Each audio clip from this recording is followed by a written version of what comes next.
In today's FoxRx Health News, an ailment that many people see as hopeless. It's called spasmodic dysphonia, or in simpler terms, strangled voice. What it does is change normal speech into strangled whispers. But now there is some hope. Joining us is Dr. Mort Cooper. He's a voice pathologist who's written several books on how to improve your voice. Also with us is Fran Frederick, who is one of his patients. Welcome to both of you. Thanks for being with us. My pleasure. Doctor, first let me ask you, just to explain to people how this thing comes about. Do people misuse their voices and it ends up being, something happens with their vocal cords that they get so sort of gummed up that they can barely speak? Absolutely. They talk in the lower throat. The medical people call it a focal laryngeal dystonia. I find it's a dysphonia. That means that they're misusing their voice, and I take the voice out of the lower throat and I put it up in the face. And take a listen to the voice that this young lady had, Fran.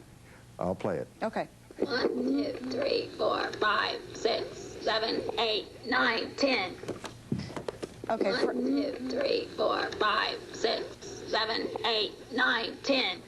That's the strangle voice. All right, can we hear Fran speak? Fran, if you would. Just Yes, speak to us. hi. I'm speaking. Do And I sound a little better? I would say you sound a lot better. I feel a lot better, too. What sort of treatment did you go through? Actually, it's a direct voice rehabilitation treatment where basically you learn how to talk out of the lower throat and bring the actual speaking into the mask, which is the nose and the mouth. Right. Now, doctor, I mean, there's been a lot of coverage on this, and there are other doctors who recommend injecting botulinum toxin, which we should explain to people is a poison into people's throats. Right. And Fran had that at Vanderbilt, and she'll tell you about what happened to her. I did have one Botox injection, and I will never have a Botox injection ever again. What happened? It's muscle spasms throughout the body. I didn't have a voice for 2.5 weeks, and they told me I would never recover a voice ever again, completely, 100%. Yikes. And yet, Dr. Cooper, you say that even there's a group that's sort of an advocacy group for people who suffer this strangled voice that advocates botulinum toxin injections as the way to treat it, and that it is otherwise totally incurable. The medical profession hasn't had a single cure in 130 years since Trout first discussed it in 1871. For the record, the sport group, Spasmodic Dysphonic Group, has generous donations of money from Allergan, the maker of botulinum toxin called Botox. And they have serious side effects, which I find they're not reporting. Fran had very serious side effects, spasming of the neck and the chest and so forth.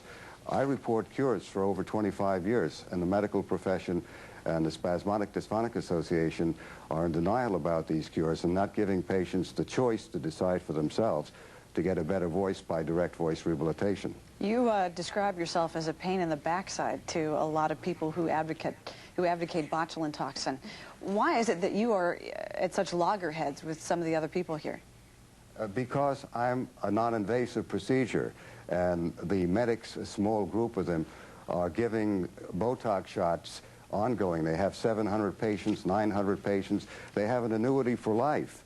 I'm saying there's a cure and been reporting the cure for over 25 years. I'm a former professor at UCLA Medical Center, and the patients I have cured come from the Mayo Clinic, diagnosed there, UCLA Medical Center, Scripps.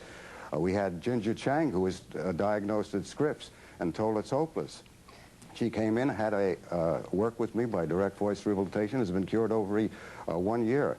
Gail Pace at UCLA Medical Center, diagnosed by Dr. Burke, the chairperson. He referred her. She had abductor and adductor, such as Fran had, diagnosed at Vanderbilt, and she has a voice for over 9 years cured. The Mayo Clinic. Right. That's right. Yes, Fran? Yes, I just wanted to add to, there are a lot of people out there who do not think there's a cure for spasmodic dysphonia. And there is a cure. Obviously, listen to my voice. It's curable. So for the people out there that I've talked to all over the websites and internet that are stuck in their homes for 20 and 30 years, I want them to know that there is a possibility of rehabilitation.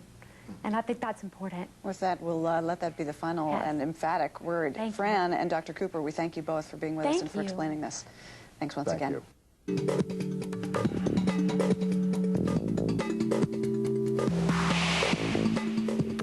In our Fox RX segment, the debilitating disorder spasmodic dysphonia, otherwise known as strangled voice, or SD. Joining us now to tell us what that is and what can be done about it, speech pathologist and author of Stop Committing Voice Suicide, Dr. Mort Cooper.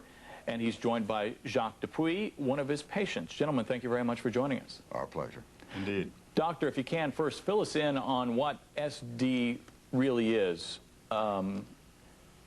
I've never heard of it. You're talking like this. It sounds like somebody is throttling as you talk. The medical community says there are no cures, and I've been reporting cures for over 25 years. They say it's neurological. I say it's voice misuse. Jacques can tell you what it feels like and what happened to him. It just feels like, Jacques, that you're trying to speak and you can't get the words out? You're struggling to do it? Is that it? Yes, it feels very much like someone has a hand around your neck. Your whole vocal apparatus is constricted.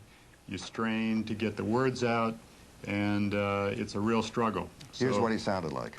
For the first couple of words, people say, gee, your voice sounds good, and then I say, well, hang on, it goes bad. That's what he sounded like. So quite a change there. Doctor, why are you the only one in the world reporting an actual cure for strangled voice? I use a different approach to it. I don't believe it's neurological. The medics believe it's psychiatric. And I found it to be voice misuse, and I changed the voice from the lower throat, where all strangled voices come from. You're talking down here. And I put the voice up in the face, where all good and great voices come from. And I report ongoing cures of the condition. You're a former professor at UCLA Medical Center, a former director of the speech clinic there. You've been widely published in journals, I understand. Why are so many others in the medical community, especially experts in the voice field, opposed to your cures or your way of dealing with this? Mine is a simple voice solution, and it doesn't include medicalization. It doesn't include Botox shots, 4 to 10 shots a year, which is poison, each year, every year for life, and it impedes on the medical treatment, their income, their turf, their ego, and so forth.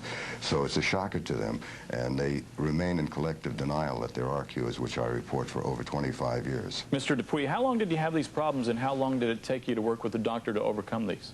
I've had this condition for over a year. It was very, very difficult, as I said, to talk. I visited various doctors. I finally got Botox treatments. I had 2 Botox treatments from Johns Hopkins. They were ineffective. I got no voice, no recovery.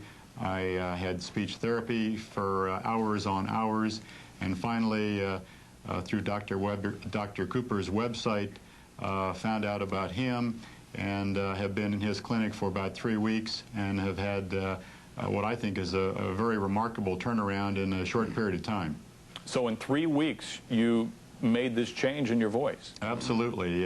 My voice, I have a deeper pitch. I'm much more comfortable with it. I'm learning how to breathe correctly. Dr. Cooper teaches lots of techniques which are somewhat simple, but take a lot of work and a lot of effort, but produce good results. Doctors, do you have a lot of other people working with you to help you in this sort of situation and dealing with this, this spasmodic dysphonia? No, I work by myself. The competition, the medics think I have a whole staff. People in my field, the American Speech and Hearing Association, report there are no cures. That's, the association has been around for 75 years, and they say there are no cures. The Medical Association, the medics since 1871, when Traub first described the condition, say there are no cures for 130 years. So they're leaving these people with hopelessness. I give hope. And I'm the only one providing hope in the country and the world, reporting cures of this so-called hopeless voice problem. Doctor, do you see other people joining you in this fight and dealing with it the way you're dealing with it? Or would you like them to jump on your bandwagon, so to speak, and do that? I'd love them to. I love the American Medical Association and the medics in general, and the American Speech and Hearing Association and the National Spasmodic Dysphonic Association to look to cures. They insist, menage a trois, there are no cures.